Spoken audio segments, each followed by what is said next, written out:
वो फादर है ही नहीं। वो वही औरत है, वो वही छलावा है जो तुमको छल रही है, वो चाहती है कि तुम जाओ अंदर में ताकि वो तुम्हें पोज़ेस कर पाए। ऋषि और गौतमी एक लूप में फँस गए थे, लेकिन ऋषि ने बहुत समझदारी से कदम उठाया और फाइनली वो सक्षम हुआ गौतमी को निकालने में उस लूप से। नमस्ते दोस्तों, मेरा नाम है दिबोलिना भट्टाचार्य जी और आज की कहानी का जो टाइटल है वो है छलावा। नाम से पता चलता है कि ये एक ऐसी एंटिटी होती है जिसके पास शक्ति होती है छल करने की। वो किसी भी जगह में कोई भी रूप लेकर आपको भ्रमित कर सकता है, आपको छल सकता है और बहुत ऐसे सारे लोगों का मानना भी है कि अगर आप छलावे के सामने पानी रख देते हैं तो उसका जो शक्ति है वो बहुत बढ़ जाता है। खैर, इसके बारे में मैं आपको ऐसे कुछ डेफिनेट बता नहीं सकती क्योंकि मेरा कोई पर्सनल एक्सपीरियंस छलावे के साथ नहीं है, लेकिन ऐसे बहुत सारे लोग हैं जो गांव से ताल्लुकात रखते हैं और वो ये कहते हैं कि छलावे के साथ आप कुश्ती कर कर जीत भी सकते हैं अगर आपके शरीर में ताकत हो तो, लेकिन अगर उसके सामने में कभी पानी आ जाता है तो ये बहुत बहुत ज़्यादा खतरनाक हो उठता है। तब आप छलावे से किसी भी रूप में जीत नहीं पाएंगे क्योंकि वो अपने आप को और ज़्यादा शक्तिशाली बना सकता है। खैर, ऐसा सुनने में आता है, मैंने बहुत सारे लोगों से सुना है, इसलिए मैंने सोचा कि मैं आपको इस चीज़ के बारे में बता दूं। और आज की कहानी पे आते हैं। आज की कहानी का नाम जैसे मैंने बताया है, टाइटल है छलावा। ये कहानी जिन्होंने मुझे भेजी है वो एक कपल है और उन्होंने मुझे इतना रिक्वेस्ट किया है कि मैं इन दोनों का नाम ना बताऊं। बहुत सारी पर्सनल रीजंस है इसकी वजह से। एनीवेज, लेकिन जो ये घटना उनके साथ हुई है ये मुझे सुनकर डर लगा और मुझे काफ़ी हद तक ये भी लगा कि ये सच हो सकता है। तो इसलिए मैंने सोचा कि मैं आप सब लोगों के साथ ये कहानी शेयर करूं। क्योंकि मैं इन दोनों का नाम नहीं ले रही हूँ, ये हस्बैंड वाइफ एक कपल है, तो इसीलिए मैं इन दोनों के कुछ नाम रख देती हूँ। ठीक है, तो हम लोग रख सकते हैं ऋषि और गौतमी। आइए सुनते हैं ऋषि और गौतमी की कहानी, जहाँ पे ऋषि और गौतमी कॉलेज टाइम से एक दूसरे को बहुत पसंद करते थे, बहुत ज़्यादा। लेकिन इन दोनों के परिवार के ना बोलने के बावजूद इन दोनों ने शादी कर ली एंड अंततः इन दोनों की शादी को उनके परिवार ने मान भी लिया। अब जब परिवार मान चुका है, सब कुछ नॉर्मल हो चुका है, तो उन लोगों ने डिसाइड किया कि अब उन्हें कहीं पे घूमने जाना चाहिए। शादी के करीबन 3-4 महीने बाद उन लोगों ने ये डिसाइड किया कि अभी सब कुछ नॉर्मल है तो अभी घूमने जाना मतलब पॉसिबल है, अभी वैसा कोई टेंशन नहीं है, घर पे भी सब कुछ ठीक है। तो उन दोनों ने डिसाइड किया कि हम लोग शिमला जाने वाले हैं। और यहाँ पे मैं आपको बता दूँ, जो गौतमी जो है उसकी एक दोस्त थी कॉलेज टाइम से ही, नुपुर। तो नुपुर ने कहा कि अगर तुझे जाना है शिमला तो मैं बता देती हूँ कि वहाँ पे मेरी जो मौसी जी है वो रहती है और अगर तुझे रहना है वहाँ पे एक कॉटेज है उनका जो वो ऐसे रेंट में देती है। ठीक है, अगर मतलब किसी को भी जाना हो तो वो वहाँ पे जाके रह सकता है। बहुत अच्छा है, एकदम फैमिली टाइप एनवायरनमेंट है। मौसी वहाँ पे रहते हैं, मौसा जी भी रहते हैं, लेकिन मौसा जी कभी कभार बाहर जाते हैं अपने बिजनेस ट्रिप्स के लिए, तो इसलिए मैक्सिमम टाइम मौसी अवेलेबल होती है वहाँ पे। तो इसलिए कोई दिक्कत नहीं है, अगर तुझे चाहिए तू बता, मैं फ़ोन कर कर मौसी जी से बात कर कर मैं अरेंज करवा देती हूँ। तो गौतमी ने कहा कि हाँ बढ़िया है। तो लेकिन जब ये सब बातें हो रही थी तब नुपुर ने और एक इन्फॉर्मेशन दिया कि देख, ये जो लोकेशन है ना शिमला में जगह का, ये थोड़ा सा दूर है टाउन से, तो तुझे ऐसे कोई दिक्कत तो नहीं होगी। तो इस पर गौतमी ने कहा कि ऐसी तो कोई दिक्कत होनी नहीं चाहिए क्योंकि हम लोगों के पास तो कार है, हम लोग तो लोकल ट्रांसपोर्टेशन का इस्तेमाल नहीं करेंगे, तो इसलिए अगर दूर भी होता है तो कोई दिक्कत नहीं है, वी विल मैनेज। तो नुपुर के कहने पर गौतमी ने हामी भर दी और ये बात गौतमी ने अपने पति से भी कह दिया कि देखो हम लोग ऐसे जाने वाले हैं और कॉटेज टाइप जगह है, काफ़ी अच्छा होगा। और ठीक है, और नुपुर ने भी सजेस्ट किया है तो डेफिनेटली अच्छा तो होना ही चाहिए। तो इस पर ये जो अभी न्यूली मैरिड कपल है, ये दोनों बहुत ज़्यादा खुश हो गए। कपड़े पैकिंग करने के बाद जो भी सामान लेना था लेकर वो लोग रेडी हो गए, अपने कार में बैठे और शिमला के लिए निकल पड़े। पहुंचते पहुंचते उन लोगों को करीबन रात हो गई थी और जो लोकेशन दिया गया था उस लोकेशन में पहुंचते पहुंचते उन लोगों को काफ़ी दिक्कतें आई, क्योंकि एक तो नेटवर्क अच्छे से नहीं लग रहा था, ऊपर से फ़ोन भी बंद हो रहा था। तो जैसे तैसे करके वो लोग लोकेशन के वहाँ पे पहुँच गए।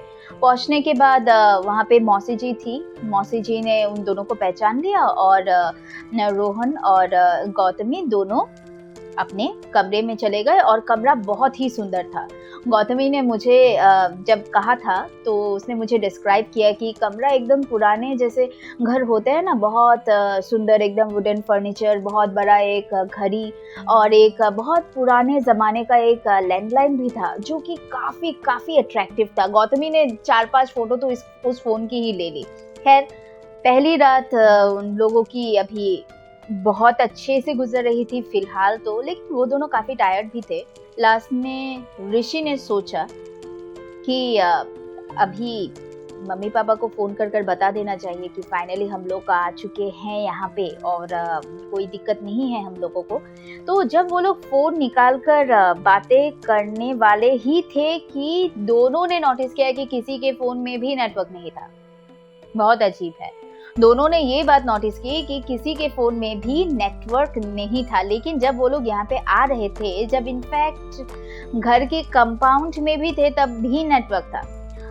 तो वो दोनों गए मौसी के पास, जाकर बताने लगे कि यहाँ पे नेटवर्क नहीं आता है। तो मौसी ने कहा कि नहीं, जनरली ये थोड़ा सा टाउन से बाहर है तो इसीलिए थोड़ा कटा रहता है, नेटवर्क ख़राब होने से भी कोई इतना ज़्यादा बोलता नहीं है, वगैरह वगैरह। तो ऋषि ने कहा कि अच्छा चलो ठीक है, हम लोग कल सुबह जब निकलेंगे तो हम लोग फ़ोन कर बता देंगे मम्मी पापा को कि हम लोग पहुंच गए थे। ठीक है। रात के 9:30 जब बज गए टोटल, तो ऋषि और गौतमी अभी फाइनली खाने के लिए रेडी हो रहे थे दोनों। मौसी आई, खाना दिया, लेकिन जब वो खाना देकर जा रही थी ठीक दरवाजे के सामने वो रुकी और एकदम से पलटी और बस इतना कहा कि खाने के बाद तुम लोग रूम में ही रहना, रूम से निकलना अच्छी बात नहीं होगी। ये थोड़ा सा ऑड था क्योंकि ऋषि गौतमी बच्चे तो है नहीं अभी। ऋषि गौतमी ने थोड़ा इधर उधर देखा, एक दूसरे को देखा और ऐसे बोला अच्छा हाँ ठीक है, कोई प्रॉब्लम नहीं, हम लोग रूम में ही रहेंगे। लेकिन अभी वो लोग तो न्यूली मैरिड कपल थे और बहुत जोश था इन दोनों को, वो जो पूरा जो घर है इसको घूम के देखने का, एटलीस्ट कंपाउंड में तो जाके मतलब नाइट वॉक करना ही है। ऋषि को हैबिट था कि वो खाने के बाद हमेशा थोड़ा सा चल फिर लेता है, इसके बाद सोने को आता है। गौतमी ने तो मना किया उसको कि जाने की ज़रूरत नहीं है, आंटी ने भी कहा है तो अभी हम लोग नहीं जाते, लेकिन ऋषि माना नहीं। उसने कहा कि अरे तो क्या हुआ, मुझे तो जाना पड़ेगा ना, अभी तुम्हारी दोस्त की मौसी है, उसने मना किया है तो ऐसे तो नहीं होता है, राइट? मैं तो थोड़ा घूम के आऊँगा, अगर तुम्हें नहीं जाना है तो मत जाओ। गौतमी घर पे रह गई और ऋषि जो है वो बाहर टहलने ऐसे चला गया। उसने सोचा कि मैं मौसी को बोलूँगा भी नहीं, मैं ऐसे ही थोड़ा बहुत यहाँ वहाँ देख लूँगा और मैं घर वापसी कर लूँगा। तो वो टहल रहा था, बहुत सुंदर सुंदर फूल थे वहाँ पे, उसने सबको निहारा, बहुत बहुत सुंदर सुंदर फूल थे वहाँ पे। ऋषि ने सोचा कि शायद मौसी जी बहुत बहुत शौकीन है फूलों की, और इतने बड़े बड़े मतलब पौधे थे वहाँ पे, पेड़ था और मतलब बहुत सुंदर जगह था। ठीक है, महीना था लेकिन दिसंबर का, ठीक है ना, तो आपको तो पता ही होगा कि दिसंबर महीना में शिमला देखने में, महसूस करने में, शिमला का वेदर जो होता है कितना खूबसूरत होता है। ठीक है, अगर कोई शिमला गया हुआ है तो उसको डेफिनेटली पता पड़ेगा, ठीक है ना। बहुत ठंड होती है लेकिन the weather is very sweet. हाँ, तो ऋषि जब टहल रहा था ऐसे तो उसे महसूस हुआ कि उसके पीछे मतलब उसके गर्दन में, ठीक गर्दन में किसी का मतलब ऐसे जब हम लोग ऐसे सांस छोड़ते हैं ना, ऐसे गर्म हवा एक लगता है ना, वैसा उसको फील हो रहा था। ठीक है, उसके गर्दन में। तो ये थोड़ा सा अजीब लगा उसको। थोड़ी देर बाद उसने ऐसे सोचा कि मैं मुड़ के देखूं क्या, लेकिन उसको अभी थोड़ा थोड़ा डर भी लग रहा था क्योंकि काफ़ी समय हो गया था। ठीक है, घर का कंपाउंड इतना बड़ा था कि वो टहलते टहलते मतलब उसको करीबन 15-20 मिनट हो गया था। वो सोच रहा था कि वो पलट के देखेगा, राइट, लेकिन वो तब भी पलट नहीं रहा था। लेकिन अभी उसने 4-5 स्टेप देने के बाद उसने डिसाइड किया कि नहीं, मैं भी पलटूंगा। तो जब वो पलटा, एकदम से जब वो पलटा, तो उसने देखा कि मौसी जी पीछे खड़ी हुई है। ओह गॉड, उसकी तो जान में मानो जान आई। मौसी जी एकदम से उसको बहुत अजीब तरह से घूर रही थी और उसे बोल रही थी कि मैंने तुम्हें कहा था ना, खाने के बाद रूम से बाहर मत आना, तुम तो घर के बाहर आ गए, अब तुम्हें लेके कौन जाएगा। ये मतलब टोन था, ठीक है, बहुत कोल्ड था, मतलब जैसे कि कोई बहुत स्ट्रेट फॉरवर्डली आपको डराने की कोशिश कर रहा हो, ऐसा वॉइस था उनका तब। ऋषि ने कहा कि अरे मौसी जी, मैं तो बस ऐसे टहलने आया था, मैं जनरली मुझे खाने के बाद थोड़ा सा टहलने की आदत है। तो इस पर मौसी जी ने फिर से कहा, तो यहाँ जितने दिन तक हो ये आदत बदलो, और नहीं तो घर वापसी नहीं कर पाओगे।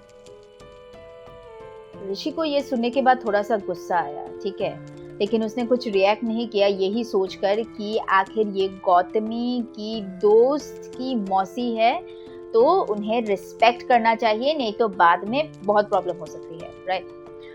कुछ नहीं कहा ऋषि ने, वो सीधा कमरे में चला गया और सोने की बहुत बहुत कोशिश कर रहा था। खैर यहाँ ये सब सोचते समझते करते करते करते करते आखिर उसको नींद आ ही गई, वो सो ही गया, ठीक है, वो सो ही गया। पता नहीं सुबह मतलब कितना टाइम हो रहा था तब, लेकिन उसको फिर से महसूस हुआ कि कोई उसके चेहरे पे ना, जैसे कल रात को कोई गर्म सांस ऐसे छोड़ रहा था, आज सुबह भी उसे कुछ ऐसा ही महसूस हो रहा था। उसने एकदम से आँख खोला, सामने में, एकदम मुंह के सामने में मौसी जी खड़ी हुई थी, हाथ में एक चाकू था उनका, और वो बोल रही थी कि अच्छा तुम उठ गए, मैं तुम दोनों के लिए खाना लेकर आई हूँ, ब्रेकफास्ट कर लो।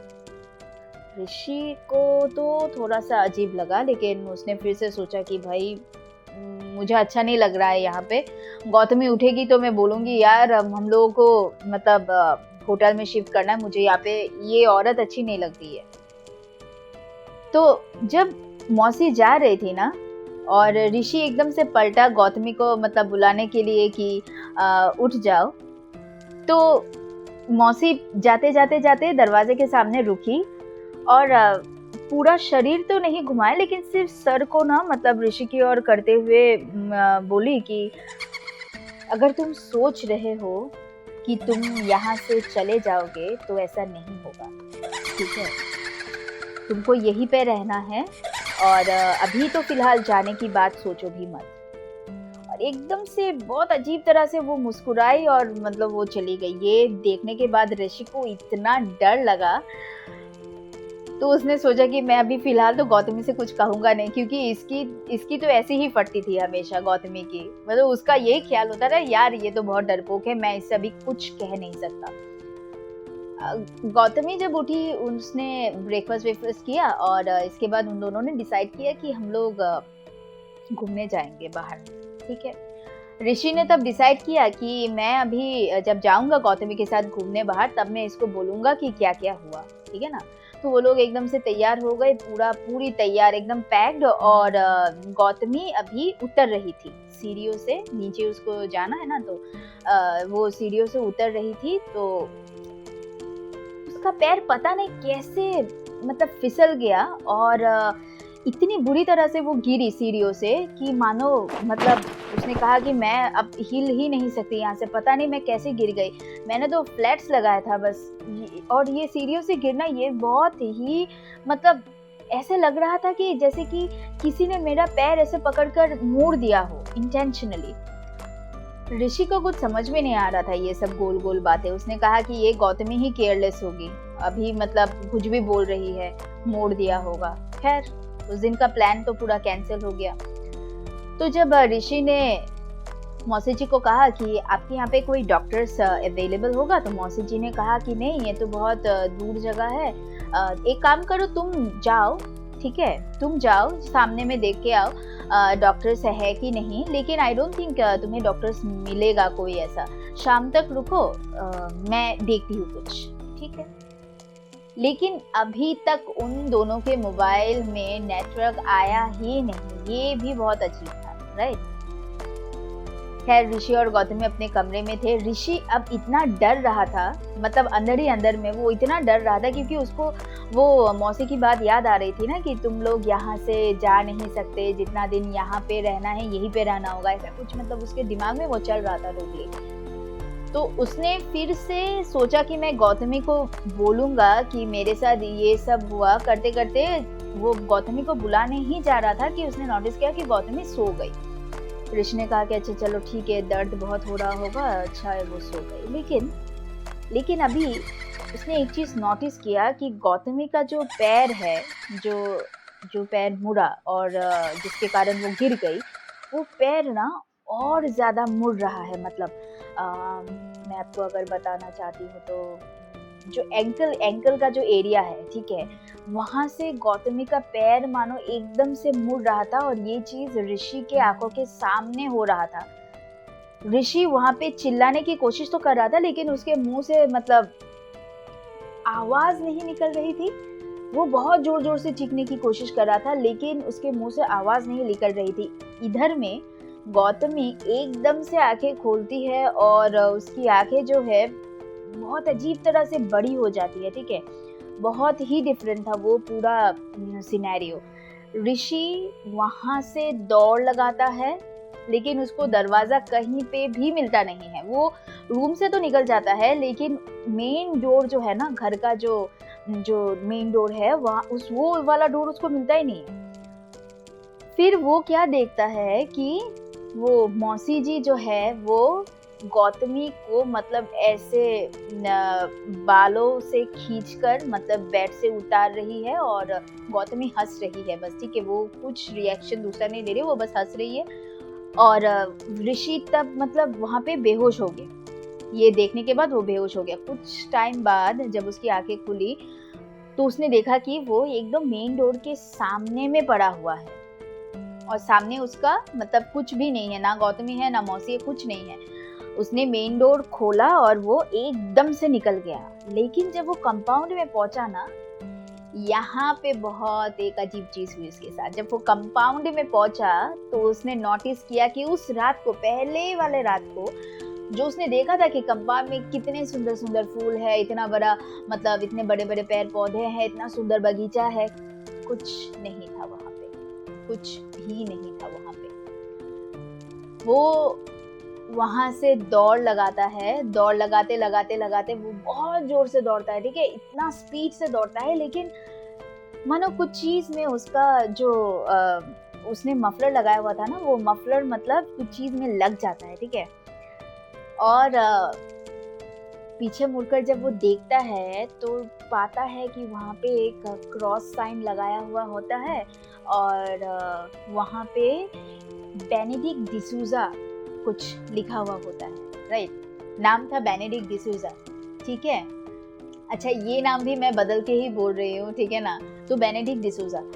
तब अब क्या होता है कि ऋषि एकदम से अपना मफलर का जो वो पोर्शन था उसको खींचता है, और वो वहां से दौड़ लगाता है, और लगाते लगाते जब वो उस कंपाउंड से भी बाहर निकलता है तो उसको बहुत जोर से एक चीख सुनाई देती है। तो वो देखता है उस तरफ, घर के तरफ देखता है, तो वो पाता है कि जो गौतमी थी वो उसके फर्स्ट फ्लोर में जो खिड़की था ना, जहाँ जिस रूम में वो लोग रहते थे, वहाँ पे गौतमी खड़ी हुई थी। उसका एक टांग बिल्कुल मुड़ा हुआ था, और उसके बालों को मतलब कोई ऐसे खींचकर हाथ से मतलब पकड़ा हुआ था। और जब उसकी नजरें और थोड़ी ऊपर उठी तो उसने देखा कि वेंटिलेटर्स होता है ना घर में, उस वेंटिलेटर्स में मतलब मौसी का चेहरा वहां से नजर आ रहा है। तो आप समझ सकते हैं कि मौसी की हाइट कितनी बढ़ गई होगी एकदम से। पहले तो मौसी की हाइट ऋषि से भी छोटी थी, अभी वो इतनी लंबी हो चुकी है कि उनका सर जो है वो वेंटिलेटर के वहां से नजर आ रहा है। ऋषि ने ना इधर देखा ना उधर, वो दौड़ गया, दौड़ते दौड़ते दौड़ते सामने में एक चर्च था, वो चर्च के अंदर घुस गया। एकदम से बारिश होनी शुरू हो गई। जब चर्च के अंदर घुसा तो चर्च में फादर कैंडल्स जला रहे थे, और तब ऋषि की ये हालत देखकर फादर ने पूछा कि क्या हुआ। तो ऋषि ने पूरा सिचुएशन, जो कुछ भी हुआ उसके साथ, जो कुछ भी घटनाएं घटी, सब बताया फादर को। तब फादर ने कहा कि यहाँ पे तो आज करीबन 10 साल से कोई रहता ही नहीं है, तुम आखिर किसकी बात कर रहे हो। तो ऋषि ने कहा कि नहीं, हम लोग तो ऐसे रहने को आए थे, तो यहाँ पे मेरी जो वाइफ है उसकी दोस्त है, उसने हम लोग को ये एड्रेस दिया था। तो फादर ने कहा कि नहीं, यहाँ पे तो एक इंसान रहता था उसकी वाइफ के साथ, तो वो इंसान जो है उसने अपने पत्नी को मार दिया। बाद में ये पता चला जब उसने अपने वाइफ को मार दिया तो उस वाइफ की आत्मा जो थी वो घूमती रहती थी, और उसने उस इंसान को मार दिया। उस इंसान का नाम था बेनेडिक्ट डिसूजा, ठीक है। तो ये थोड़ा सा अजीब है, लेकिन ये जो फार्म हाउस है ये बहुत बहुत फेमस है। तुमको तो पता होना चाहिए ना, आने से पहले थोड़ा बहुत तो रिसर्च कर लेना चाहिए था यहाँ पे। तो अभी तो ऋषि की तो अवस्था बहुत खराब हो गई। उसने सोचा कि अरे मेरी वाइफ के साथ ये सब हो रहा है, मेरी वाइफ तो वहाँ पे है अभी भी कमरे में, मैं क्या करूँ। तो फादर ने कहा कि अभी तो तुम जा नहीं सकते, कल सुबह हम लोग जाएंगे और 2-3 फादर हम लोग मतलब ऐसे देखेंगे, प्रिस्ट है हमारे साथ में, उन लोगों को लेके जाएंगे। खैर, रात में ऋषि को थोड़ा भी नींद नहीं आई। बारिश पूरी रात हो रही थी और ऋषि अंदर में सो रहा था, लेकिन उसका सिर्फ दिमाग में एक ही चीज़ घूम रहा था कि आगे ये सब क्यों, ठीक है ना, ये सब क्यों हो रहा है उसके साथ, राइट। अगले दिन सुबह जब वो और फादर और दो तीन और प्रीस्ट के साथ जब वो लोग जाते हैं, तो वो लोग देखते हैं कि गौतमी जो है वो कंपाउंड में एकदम सामने में ऐसे पड़ी हुई रहती है। और ये देखने के बाद फादर बोलता है कि ऋषि को कि अभी तुमको अंदर में नहीं जाना है, लेकिन ऋषि मतलब अपना जो इमोशंस है उसको कंट्रोल नहीं कर पाया और उसने एकदम से गेट खोलकर वो अंदर चला गया, राइट। लेकिन जब वो गौतमी के सामने एकदम पहुंचा, तब गौतमी थी ही नहीं, उसकी शक्ल एकदम से बदल गई। लेकिन मैं बता दूं आपको, वो टाइम जो था ना वो सवेरा था तब, ठीक है ना, उसका चेहरा एकदम से बदल गया, वहां से गायब, राइट। ऋषि वहाँ पे चिल्लाने लगा, फिर से वो दौड़ते दौड़ते मतलब कंपाउंड से बाहर आ गया। तब उसने नोटिस किया कि जिस कमरे में वो लोग रहते थे उसी कमरे में वो जो खिड़की है जिसने कल जहाँ से उसने गौतमी को कल रात देखा था ना, उसी खिड़की के सामने गौतमी मतलब बैठ कर ऐसे रो रही है ना, मतलब खोलो खोलो, हाथ से ऐसे इशारे कर रही है कि मुझे लेके जाओ, मुझे बचाओ। तो फादर ने फिर से कहा कि देखो, यहाँ पे जो कुछ भी चीज़ है ये तुमको हमेशा ऐसी छलती रहेगी, ठीक है, ये एक छलावा है, तो तुमको भ्रम में नहीं पड़ना है, तुमको सोच समझ के काम करना पड़ेगा, राइट। फिर फादर ने कुछ ऐसे वर्सेस पढ़े, हॉली वाटर स्प्रे किया वहाँ पे। फिर फादर और दूसरे प्रिस्ट जो थे वो लोग अंदर गए, जाकर उन्होंने गौतमी को वहाँ से रेस्क्यू किया। तो फादर, गौतमी और बाकी जो प्रिस्ट थे वो लोग बाहर आए, लेकिन ऋषि एक चीज नोटिस करता है कि जब वो लोग अपने गाड़ी के सामने तक पहुंचते हैं ना, क्योंकि वो लोग तो अपने प्राइवेट कार से आए, तो ऋषि नोटिस करता है कि वो मौसी जो एक्चुअली एक छलावा थी, वो ऊपर के फर्स्ट फ्लोर में भी थी, उतनी ही लंबी, वेंटिलेटर से उनका शक्ल नजर में आ रहा था, लेकिन चेहरा बहुत अजीब था, ठीक है।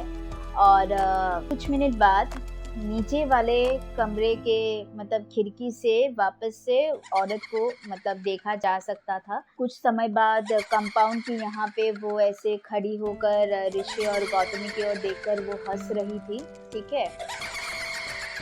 मतलब वो जो चीज़ भी था वो अलग अलग मतलब जगहों में बहुत कम समय में पहुंच जाती थी और ऋषि और गौतमी को चिढ़ाती थी, ठीक है।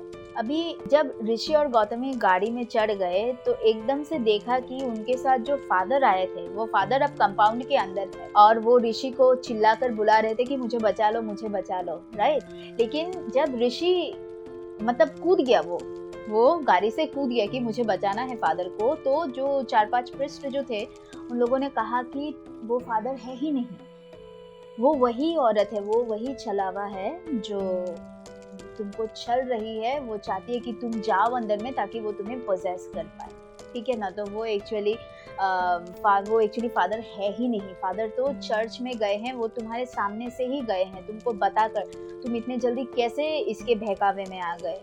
तब ऋषि ने सोचा कि अब मुझे ना इधर देखना है ना उधर, मुझे बस वापस अपने घर जाना है। तो फाइनली वो लोग घर आए एंड आज तक उन लोगों को ये समझ में नहीं आया कि आखिर नुपुर ने वही वाला एड्रेस इन दोनों को दिया क्यों। लेकिन जब नुपुर से फोन में बात हुई तो नुपुर ने कहा कि मैंने तो तुम लोगों को दूसरा एड्रेस दिया था, तुम लोग वहां पे कैसे पहुंच गए। खैर आज तक उन लोगों को ये समझ में आया ही नहीं कि आखिर वो लोग उस जगह में पहुंचे कैसे। और जब वो लोग उस जगह से निकल रहे थे ना, तब उन लोगों ने देखा कि वो जो पूरा बिल्डिंग था वो एक खंडहर था जो इतना सुंदर दिख रहा था, जहाँ पे इतने सुंदर सुंदर फूल लगे हुए थे, वो सब एक छल था, ठीक है ना। तो फाइनली हमारी स्टोरी यहाँ खत्म होती है। कहानी थोड़ी सी लंबी है मुझे पता है, अगर आपको अच्छी लगती है तो please like and do subscribe, right. Thank you so much for listening.